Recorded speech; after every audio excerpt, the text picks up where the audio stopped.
নতুন করে আজকে তো কার্যক্রম নেই, কারণ এখন হচ্ছে মনোনয়নপত্র যাচাই বাছাই করছে। আর প্রার্থীরা কিন্তু দাঁড়ে দাঁড়ে ঘুরছে। প্রার্থীরা যদিও প্রচারণা অফিসিয়ালি শুরু হয়নি, দাঁড়ে দাঁড়ে ঘুরছে এবং তারা ভোট প্রার্থনা করছে, পরিচিত হচ্ছে। আসলে তারা পরিচিত হচ্ছে এবং এরই মধ্যে কিন্তু দুটি জোট ঘোষণা করা হয়েছে।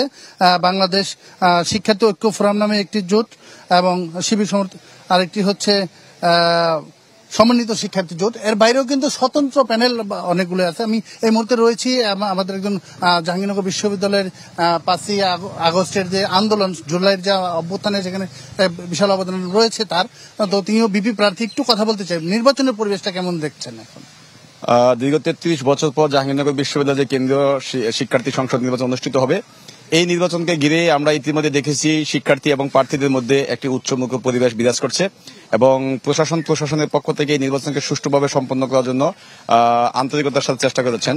আমরা দেখেছি যে নমিনেশন পেপার তোলা হয়েছে, সেখানে হল সংসদ এবং কেন্দ্রীয় সংসদে প্রচুর সংখ্যক শিক্ষার্থীরা প্রার্থী হিসেবে ঘোষণা করেছেন এবং অনেকেই কিন্তু প্যানেলও ঘোষণা করেছে। আরো হয়তো সামনে অনেকগুলো প্যানেল আসবে।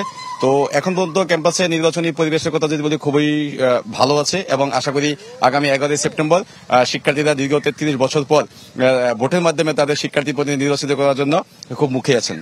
ধন্যবাদ আপনাকে। মামুন, শুনছিলেন যে স্বতন্ত্র বিপি ক্যান্ডিডেট আরেকজন রয়েছেন এখানে, শিবির সমর্থিত জিএস ক্যান্ডিডেট। আমি একটু কথা বলতে চাই, জিএস ক্যান্ডিডেট কেমন দেখছেন পরিবেশ?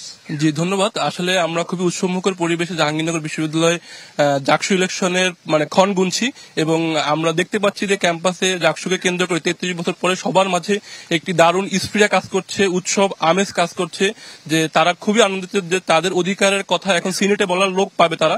কারণ আমরা দেখেছি দীর্ঘদিন ধরে আমরা ক্যাম্পাসে বিভিন্ন ধরনের সমস্যা নিয়ে খুবই বিচ্ছিন্নভাবে অনেক কথাবার্তা বলে আসছি, আন্দোলন করে আসছি এবং তার অনেক অংশে হয়তো প্রশাসন আমলে নিয়েছে, অনেক অংশে আমলে নেয় নাই।